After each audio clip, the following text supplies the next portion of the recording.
Canvas Nomad here, back with another one. And I think it's interesting how like psychology works. Psychology is interesting because the way the way that we perceive information, we perceive thoughts. It's kind of hilarious. Like, what do you do if the story you've been told is not the truth? And although you have the ability to seek out the truth, like it's right there, because you don't do the research, you don't search into it, you don't look into it. You kind of just take the information that's been told to you. You run with that narrative. That narrative explodes, and now that becomes truth. Perception is reality, right? I just think it's funny. Like, listen, we've all, as humans, none of us are perfect. We've all made mistakes. I've certainly made my fair share of mistakes in life. But I've also done some things that, you know, I had a great deal of experience from, learned from, and some of those can contrast with other people's experience or even life, in a sense. Bear with me, I'm getting to the point. I think when you're doing something that is so outside the box, maybe it's not, who knows, maybe that's just my perception of it, but when you're doing things that just doesn't go with the norm, when you're not playing the script, when you're not reading from the script anymore, when you're not like playing the societal game, one or two things happen. You'll be ostracized and you'll be mocked. One, or if not both, will happen, because you now have become either a reminder of what those around you haven't done, or you will become the target for, I don't know how to really say it. You'll become the target of what the group, like the herd mentality. I know you heard that word because we did have something called COVID.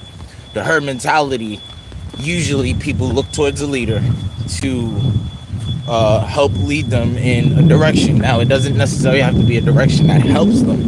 It just has to be a direction that says, hey, I align with this value. That's why we call it followers or subscribers. You know, you're following a person that aligns with your ideals, your values, your core beliefs, whatever the case may be. But that existed before the internet. You know what I mean? Those were the people that you were around, the inspirations you had, the people that you kind of looked up to. I don't want to use the word idolize, but you get the concept. But what's interesting is when people try to throw innuendos at you over something. It's like I'm trying to think of the guy. All right, let's look at Dame Dash. I saw a video on him, so I'll use him. Dame Dash, let's be real. This guy is half the reason for Rockefeller. Jay-Z has to give him a tribute. I'm not saying that Dame made Jay, because like Jay said, go ahead and make another Jay. You know what I mean? Go and make another hole. But at the end of the day, his contribution to the empire that Jay has made, it's there. You know what I mean? Like, we can't deny that. But today, people will look at Dame, say he's broke, say he's this, say he's that. Well, let's look at that concept of broke and look at it from a relative lens. How can you say a man is broke when he's always on your screen? You know he's getting paid for those interviews, right? He apparently does a whole bunch of endeavors. I think his son has a restaurant. Everybody that he knows is set up in some way. He even went on the Breakfast Club. and preached independence and not to work for the man and all that stuff. But the narrative is that he's going broke and that Jay-Z should give him some money to help him bail him out. I don't really care about the opinion on that conversation. I'm just bringing it up because perception, again, is reality. People have the access to sit there and be like, yo, I don't know if this is true, but in this information age, you have the access to sit there and be like, yo, let me find out if it's true. But you rather hear something from someone, and based on your own experience, your own lived experience, you'll sit there and say, that can't be true, or that is true, without getting the verified facts first. And without getting the verified facts, not saying that you can't make an educated hypothesis, but at the same time, it's like, if the answer is out there, why make that hypothesis? Why guess? Why allow society to paint the thoughts in your head? It doesn't make sense. People will doom scroll all day, believe that, or maybe not, because now they have the cop out of saying everything is AI.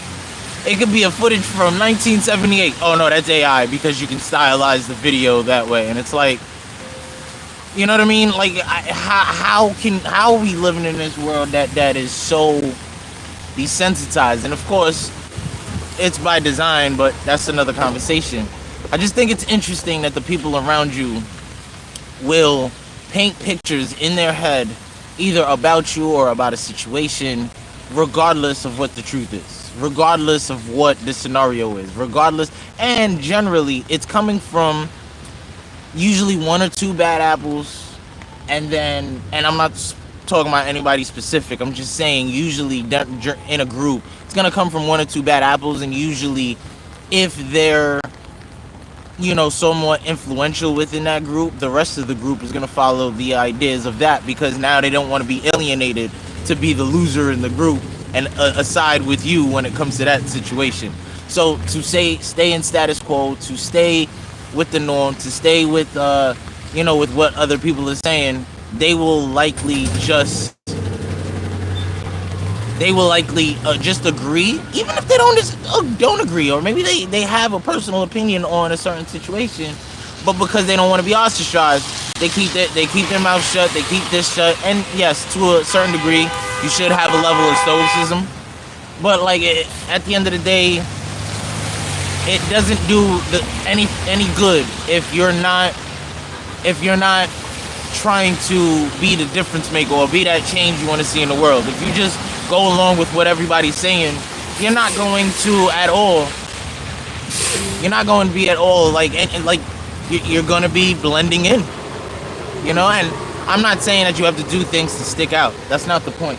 But you want to at least be able to push back against narratives or things that doesn't do any good for whether it's your circle or the greater society.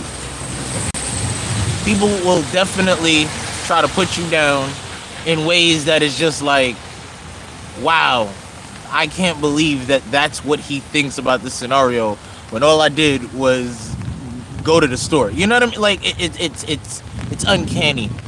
And again, I don't I just talk. You know what I mean? I don't write a script. Maybe I should start doing that, but I don't talk. So this thing is all over the place. But at the same time, it's like, yo, just be careful of the people you surround yourself with. Seriously, because at the end of the day, even if you try your best, you're going to absorb some of their tendencies, some of their habits. It's gonna become you, and you have to be careful of that. You gotta guard that, and it's crazy because a person. Let's take me for example. I've been to a couple countries. People don't understand the perception that yes, travel can be expensive. It can be, but with right planning and the proper guidance and stuff like that, and the right research, where to go, who to see, this, that, and the third, you absolutely can do it. Now, because I live in New York, usually you hear the Caribbean, and then it kind of goes, that's kind of about as far as people go.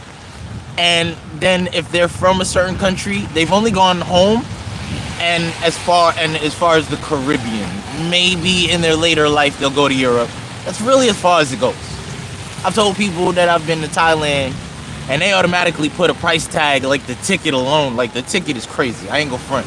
But it's like the ticket alone is like 10,000 and it costs like 20,000 while you're over there. So it's like a total of 30,000 and then you gotta come back. It's like, no. No. First of all, a whole month in Thailand will be cheaper than your rent for the month. It just is what it is, especially in New York. And you're gonna have a better lifestyle there. But people can't understand that because that's not what they're looking into. So they're going off perception, off social media. They see people doing these things, but they see the people that's doing these things that's associated with money. So they automatically put the perception that for you to be able to do this, you have to have a lot of money. And it's like, look, I'm holding an umbrella in the rain, waiting to go to work. Like, no, you can do these things.